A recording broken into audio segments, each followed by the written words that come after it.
The world is changing, and the issues facing humanity are sweeping the large cities and making their way into the livelihoods of people across the globe. The impacts of change in climate and terraforming are some global issues that affect us. While some stay more affected than others, questions arise about what the government is doing to combat these changes. To find out, we go to one megacity in China and look at the government's plan to combat some of these issues. Shanghai is the largest city in the world, with an ever-growing population of 24 million as of 2014. Shanghai municipality planned to have 1,000 parks by 2025 and double it to 2,000 by 2035 in an effort to make the city greener. Upon a nascent observation, one can observe how some of these parks are integrated into the city. Most of the smaller parks are connected to the sidewalks and overwalks. One can also observe how some green spaces are also present in the divider lanes on the road. This creates a much greener atmosphere in the city, sprouting tens and hundreds of concrete blocks. A geographer and assistant professor of practice in environmental studies, Travis Klingberg, remarked that we would have to study the government's plan first to make any sort of analysis how it could affect people and if public good overpowers the individual freedom to live in their preferred spaces, especially in this case. He also stated that this is a welcomed move by the Shanghai government and it, however, may not solve the bigger crisis of climate change. It offers some adaptability to it. To get a better perspective on how these parks could affect human life in Shanghai, we go to Vivian Chen, the Assistant Director of the Environment and Sustainability Committee at NYU Shanghai Student Government and a resident of Shanghai. I think not only like the parks, I think the government is also putting a lot of effort in building some of the running lanes alongside the river. And for me personally, because Shanghai has been it's a metropolitan city.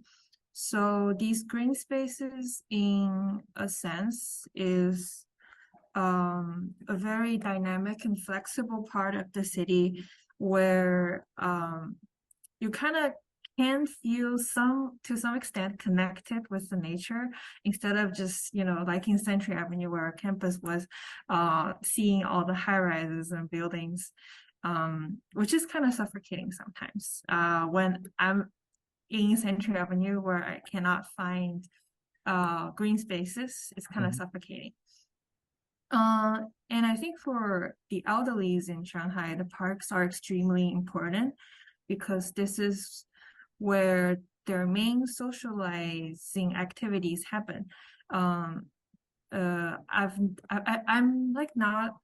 don't often go to the parks, but when I do, I can see a lot of elderlies.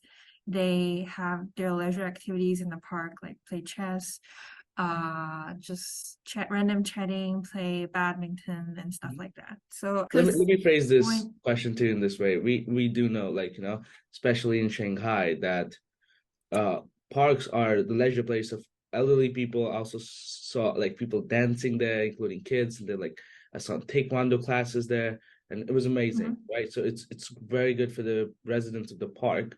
But does it combat the crisis that is unfolding in many cities? Is it a way of adapting to it, or is it a way of solving those crises like climate change? I think parks alone are definitely not a solution to climate change. It's just how to say, a way for the citizens to go back, not like go back to nature, but enjoy some right? Yes, it's definitely not a solution to climate change. Cool. So do you think this is like a welcoming move from the government that they're trying to create more things which relate to the nature, being in such a metropolitan city where every road is concrete, every building is a high rise? Um, I think parks, from the government side, is um, is to create some uh how to say it's definitely not for environmental concerns.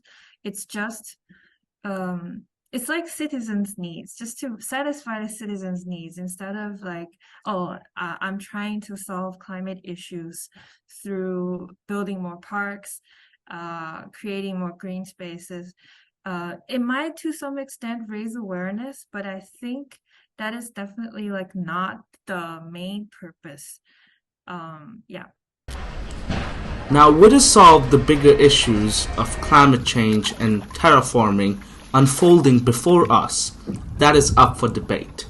But currently, as we paddle through these issues, we see more and more cities transitioning to more greener and sustainable environments.